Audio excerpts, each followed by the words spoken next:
Your Samsung fridge suddenly starts flashing temperature numbers on the display, and the blinking won't stop no matter what buttons you press. Sometimes the refrigerator still cools normally, while other times the blinking appears after a power outage or when the doors were left open too long. This issue is usually connected to temperature fluctuation warnings, cooling interruptions, door seal problems, or temporary control panel glitches rather than a completely broken fridge. In many situations, the display is simply alerting you that the internal temperature recently changed outside the normal range. Before assuming the refrigerator needs major repair, these are the steps you can try to fix this and stop the blinking temperature display. 1. Check that both refrigerator and freezer doors are fully closed tightly. 2.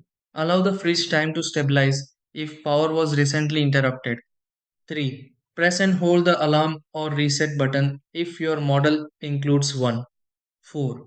Avoid opening the fridge repeatedly while temperatures recover. Number 5.